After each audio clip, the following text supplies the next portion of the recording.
So here we are, day 14, and we're about to mow our brand new lawn for the first time. I mean, I would have liked to have mown it twice by now,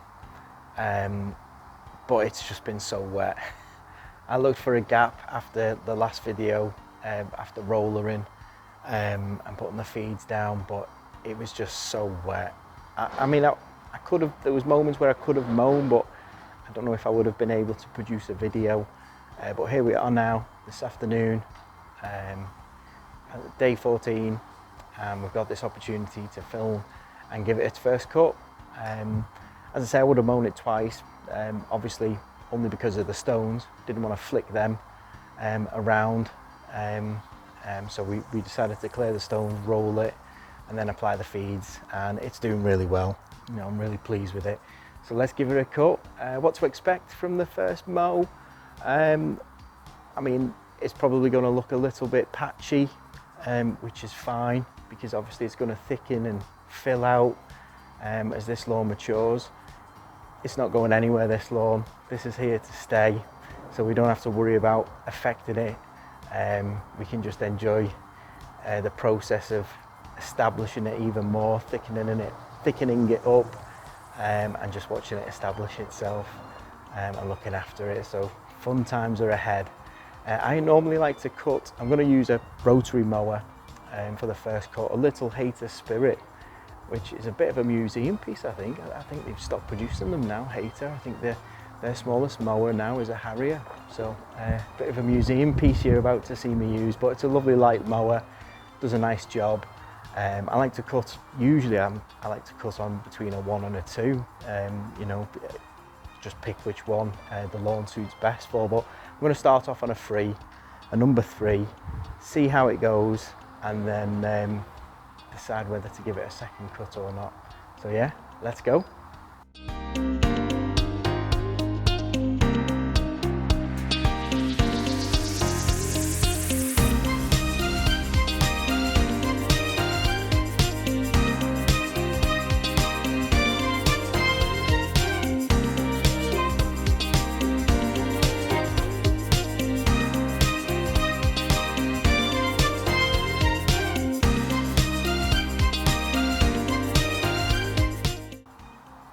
So that's the cut on a number 3, and you know what, it's probably about right. You want to take off about a third each time you mow, but I mean, I'm not leaving it like this. I'm going to go to a number 2 just because I've really missed the ideal time I would have liked to have mown, so I don't want to leave it like this. So I'm gonna go again on a number 2. Not ideal really, as I say, you want to try and stick to a third. I mean, it doesn't happen really in gardening scenarios. Unless you're on site all the time, you'd be looking for that 1/3. You know, things grow a lot more in between for our customers even, and the lawns look great still. But for myself, I just want to stick to that, try and keep that 1/3 of a cut off. So I'm going to cut harder for the first cut, which is okay. I mean, I've got all the products to help it anyway, and keep it looking good.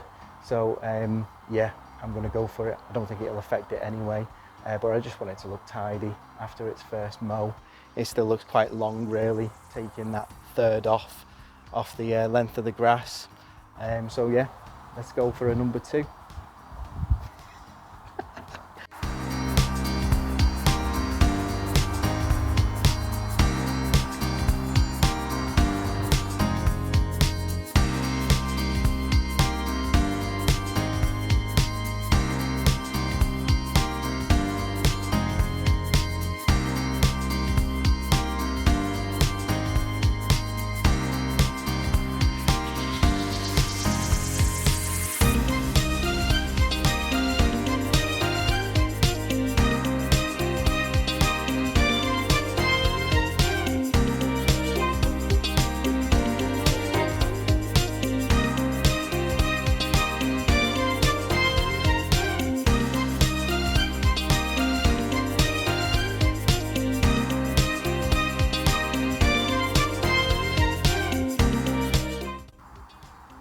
There we go. I'm much happier with that height now.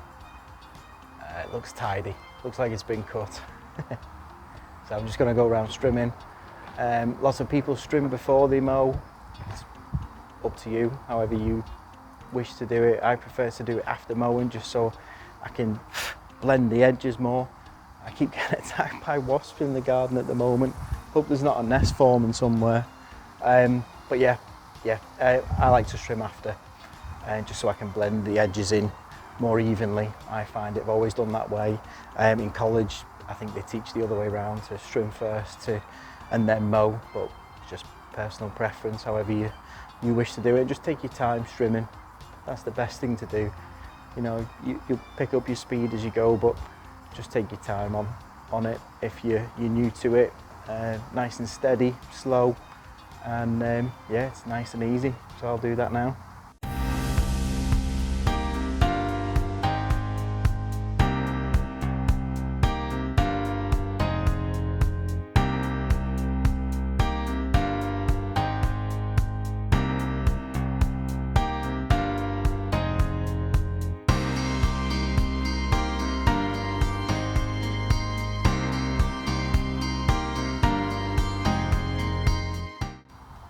Wow, the sun's out.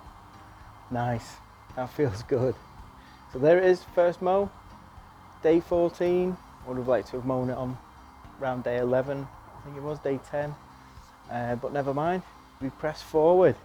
And it's as I expected, a little bit patchy, but I'm okay with that. I'd rather undersow and establish it slowly than to oversow. You want to be seeing soil really at all times, if you can, through the whole seasons. Every season you want to see a little bit of soil. It just prevents fungus. So that's, yeah, I'm happy undersowing. And there's just a few patches that are a bit more than other areas, but all in all I'm happy. See how it establishes. If I feel, oh, I need to add a bit more seed, then I will, but at the moment I don't think I will have to.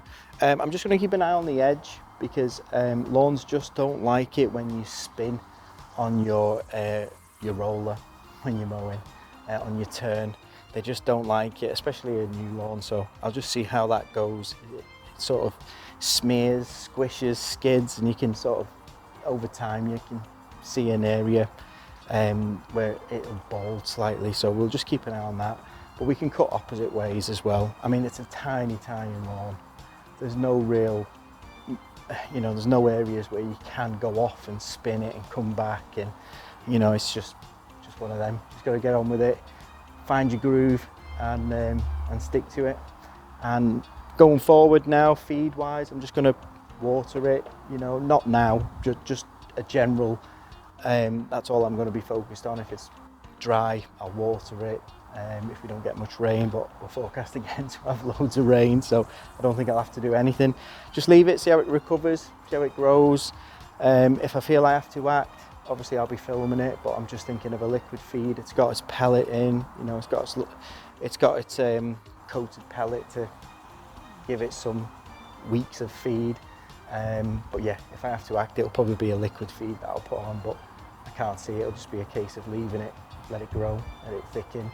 It'll start spreading, it'll start throwing its runners out.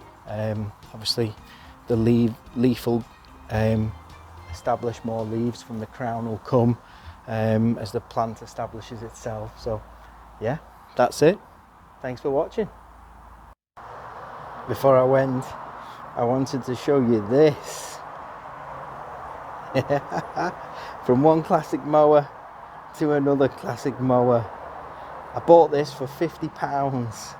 It doesn't work, but we're gonna make it work, and we're gonna do a tutorial series of making this work, repairing. Yeah, a cylinder mower.